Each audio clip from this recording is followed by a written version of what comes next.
to end the horrible war in Ukraine. I have spoken with President Putin and President Zelensky, and our teams began negotiations this week in Saudi Arabia. I want to thank Saudi Arabia for that. That was so great. Yeah. And I want to thank, in particular, I mean, we have so many of the people, Yasser, Mohammed, all of the people, but in particular, we have to thank Crown Prince Mohammed bin Salman for hosting these historic talks. And talks that went very, very well. Steve was there, Steve Witkoff was there, and Michael was there, Michael Waltz and others, and they really went well. It's a big step. We got to get that war over with. You have to see the people that are dying. I look at the pictures, the satellite pictures of the field. It's a level field, and it looks like a modern-day version of Gettysburg, and you know what that means. It is just carnage. It's horrible. And, you know, it's not American soldiers.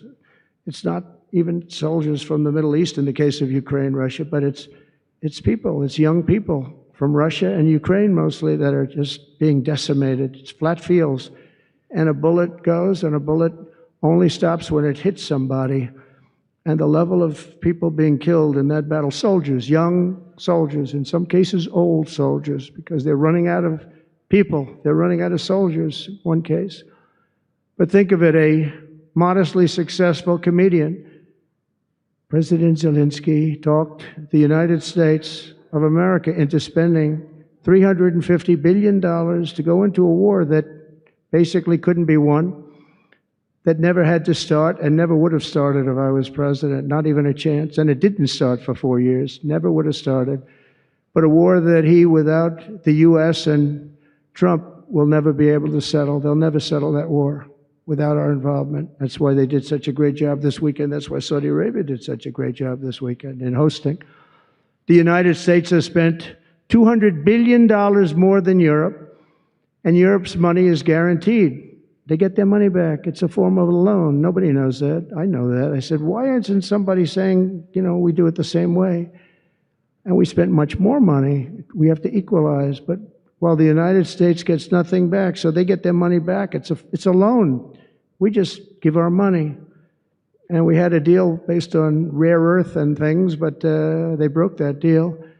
But they broke it 2 days ago. We had a deal because I said, we're spending $350 billion, and Europe gets their money back in the form of a loan, and we don't. We're just giving the money hand over fist. That's the Biden administration for you.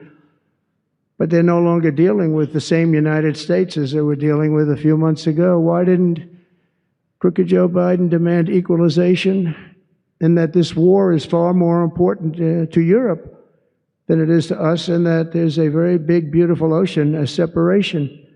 This is, you know, we're helping Europe. We're trying to help Europe. On top of this, Zelensky admits that half of the money that we sent them is missing. They don't know where the money is. He said, well, we don't know where half of it is. That's great, wonderful. He refuses to have elections. It's low in the real Ukrainian polls. I mean, how can you be high with every city is being demolished? It's hard to be high. Somebody said, oh, no, his polls are good. Give me a break. Every city is being demolished. They look like a demolition site, every single one of them. And the only thing he was really good at was playing Joe Biden like a fiddle. He played him like a fiddle. That's an expression we use, Yasser, to say that he's pretty easy. A dictator without elections. Zelensky better move fast, or he's not going to have a country left. Got to move fast, because that war is going in the wrong direction. In the meantime, we're successfully negotiating an end to the war with Russia, something I'll admit that only Trump is going to be able to do in the Trump administration. We're going to be able to do it. I think Putin even admitted that. Biden never tried.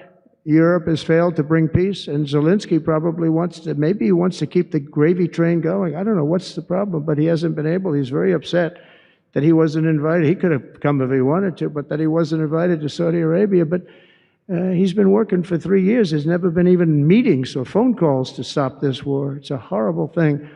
I figure Russia's lost 900,000 soldiers. I think that Ukraine's lost probably 700,000. And it's a terrible thing. You'll see bodies and body parts all over the field, all over. We see them through, very accurately, through satellites. I love Ukraine, but Zelensky has done a terrible job. His country is shattered, and millions of people have unnecessarily died. And you can't bring a war to an end if you don't talk to both sides. You got to talk. They haven't been talking for 3 years. So we hope to see a ceasefire soon and to reestablish stability in Europe and the Middle East. Thank you very much. And as I've said before, it's my hope that my greatest legacy will be as a peacemaker and a unifier. That would be a great legacy.